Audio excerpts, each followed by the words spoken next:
program you are about to hear is fiction, science fiction. We make no guarantees, however, how long it will remain fiction. Exploring tomorrow.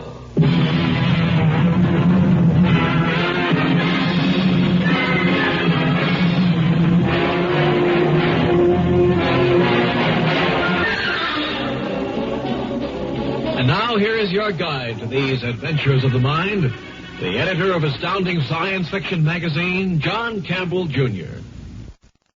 Let's consider the proposition that interplanetary spaceflight has become a commercial proposition. There are regular liners running between the planets.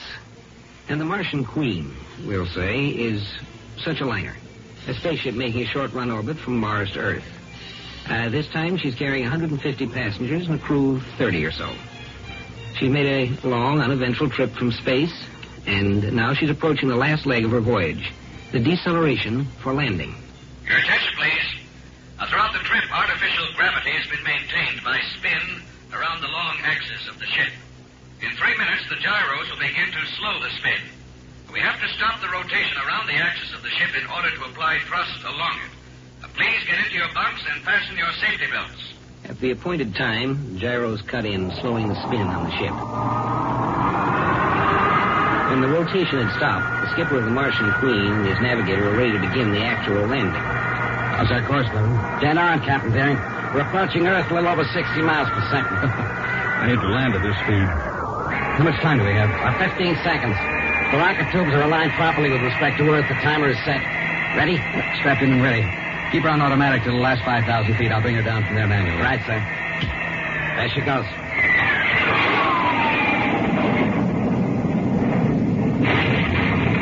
Blue, the engine room. Get engineering on the intercom. We're out of control. We're dropping straight toward Earth.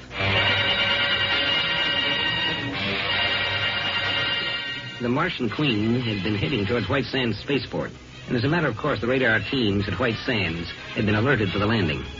They had the ship pinpointed in their screens, and when the Martian Queen stopped decelerating, they knew there was something wrong.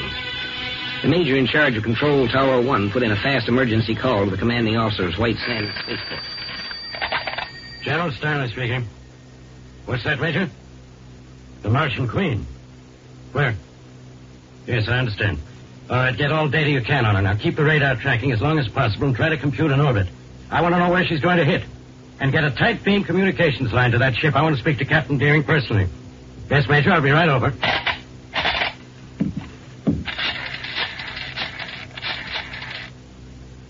Sergeant, get my Jeep out in front fast. We're going to Control Tower 1. I'll be ready to gun it. This is a Class AAA emergency.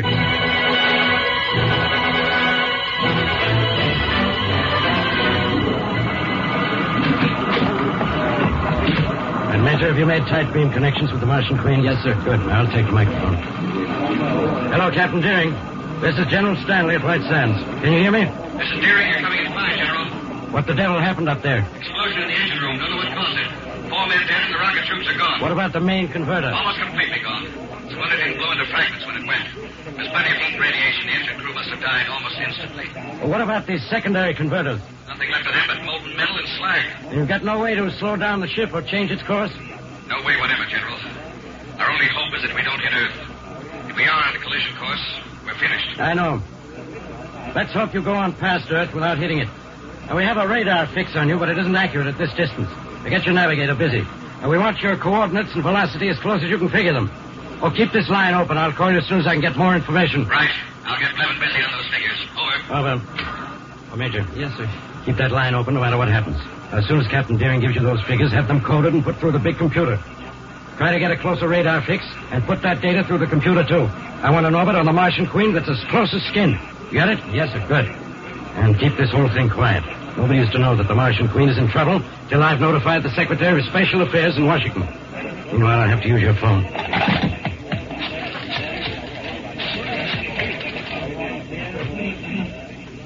Operator, this is Major General Stanley. I want to put in a person-to-person emergency call to the Secretary of Special Affairs, Washington, D.C. Call me back as soon as he's on the line. There are lives at stake.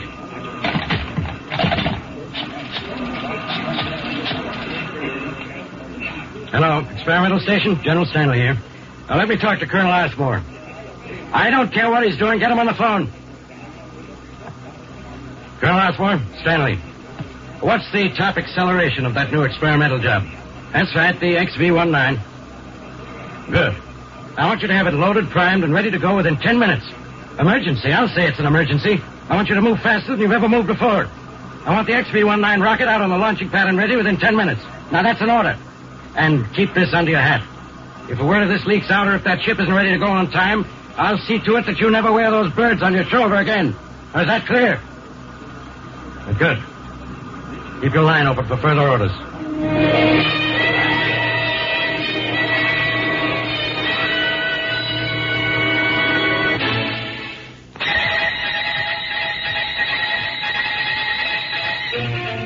60 miles per second isn't terribly fast as far as celestial objects are concerned. But 60 miles per second is 216,000 miles per hour. And when the Martian Queen had had her accident, she was already close in to Earth. Something had to be done within the next 25 minutes. But what can be done in only 25 minutes? Captain, I just got word from First Officer Haggerty. There's trouble. Some of the passengers are getting space sick from being in free fall. They're wondering why the ship isn't decelerating. Just have to take it a while longer. Did you get those figures relayed down to General Stanley? Yes, sir. He said to hold on and give us the data as soon as possible. But the passengers... I know. What did you want me to do?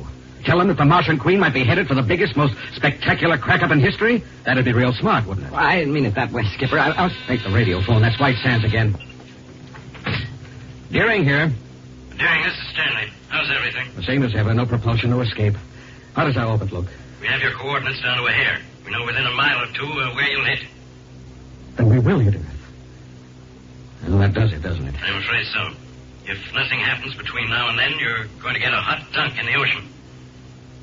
I see. Where will we hit?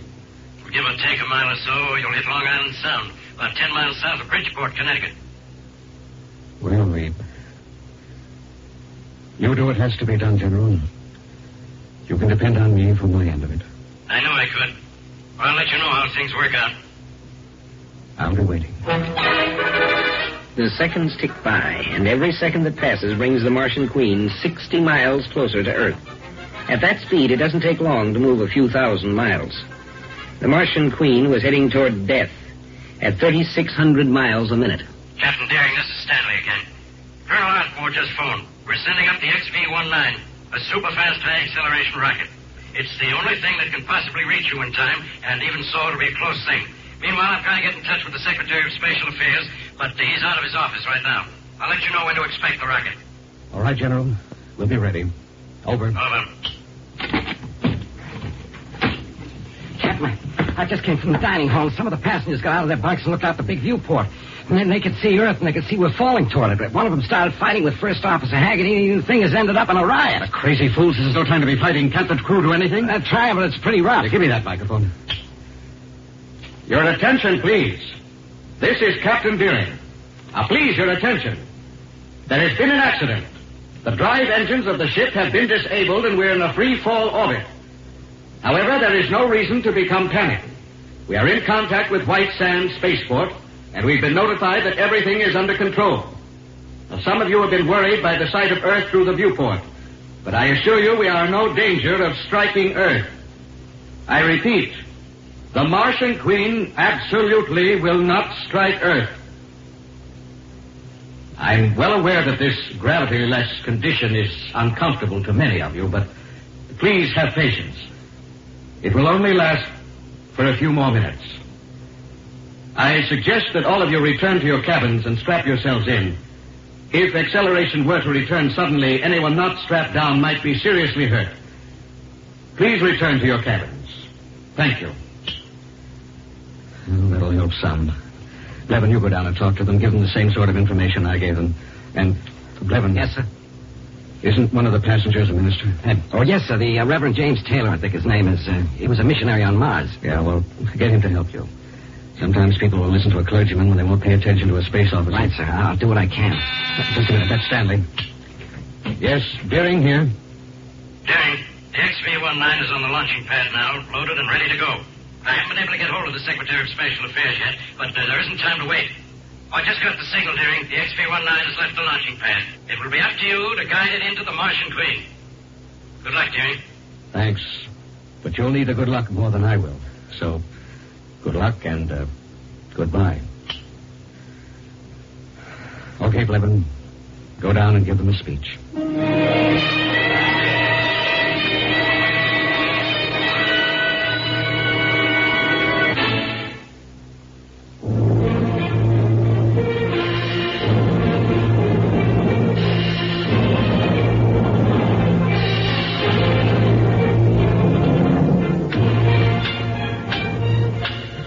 Operator, this is Major General Stanley at White Sands Spaceport.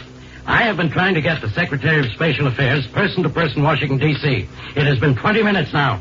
Wait, he's on the line. All right. Oh, hello, Mr. Secretary. Hello, General. I got to my office as soon as I heard. I've read the teletype report that you sent to my office. Is the Martian Queen definitely going to land in Long Island Sound? If it isn't stopped, yes. Well, is there any way at all of getting the drive going again? No, sir. Captain Deering stated flatly that the main converter and the secondaries are absolutely and completely ruined. It would take weeks to repair them. We only have minutes. Then we'll have to send up a rescue ship. That's impossible, sir. A rescue ship would never make it in time. It would have to accelerate to take off, decelerate to match the Martian Queen's velocity, and then accelerate to keep from hitting Earth along with the Queen. All in all, it would take more than an hour, using every bit of acceleration a human being could stand. Then there's absolutely no way we can save them. None whatever, sir. There just isn't time. Well, just lucky this time, I suppose. Lucky? What do you mean? Well, it could have been worse. What if it landed in a populated area like New York City instead of Long Island Sound? You don't understand, Mr. Secretary. It isn't the Long Island Sound we have to worry about. It's the spaceship sound. What do you mean? Just what I said. It doesn't matter whether the Martian Queen hits Long Island Sound or New York City itself. The results will be almost the same. It's the sound waves, the noise that will do the damage. I don't quite understand. You know what happens when a supersonic jet plane flies too low over a city, don't you? At 1,500 miles an hour, the shock wave from a jet plane can break windows from miles around.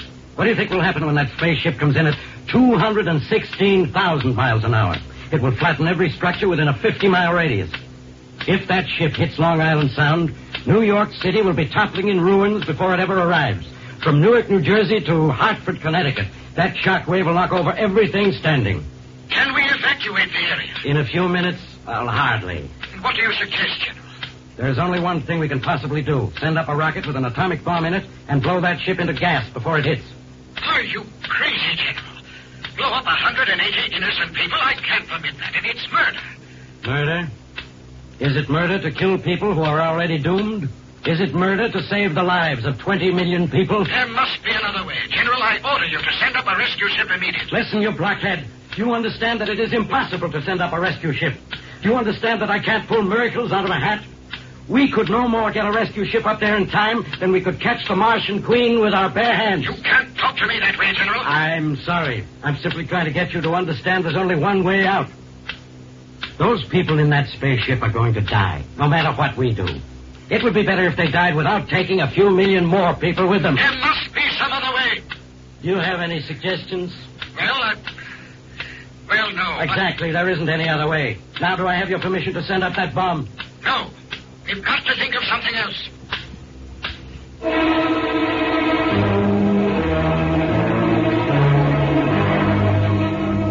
It's no use. I just looked at the clock, Mr. Secretary. It's too late to do anything at all now. Even if you ordered it, a rocket bomb leaving this instant would be too late. General, you have to do something. All those people... Don't worry, Mr. Secretary. The Martian Queen won't hit the Earth. There won't be any crash. I sent up an XV-19 rocket under robot control several minutes ago. It was loaded with a thermonuclear warhead. I would have liked to have had your permission, but there simply was no time. You've already blown it up? That's right. I did it with Captain Deering's cooperation, of course. He knew it was the only way to prevent the destruction of 20 million people.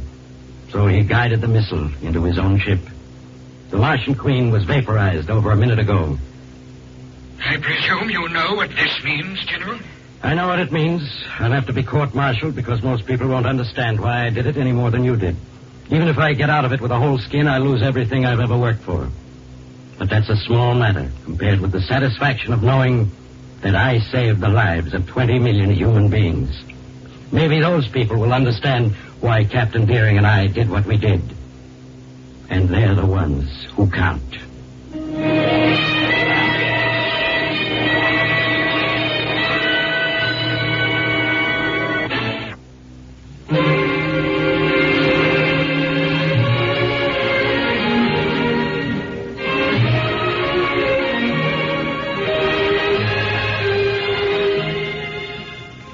Yes, as time goes by, things do change, but the fundamental things apply.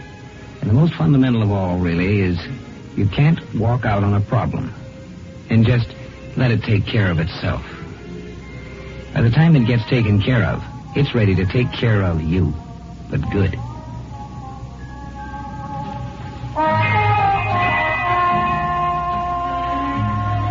Join us each Wednesday and Friday night for a fascinating adventure in Exploring Tomorrow.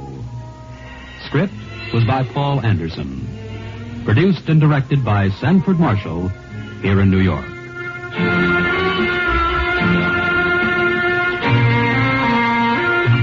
This is Mutual, the world's largest network.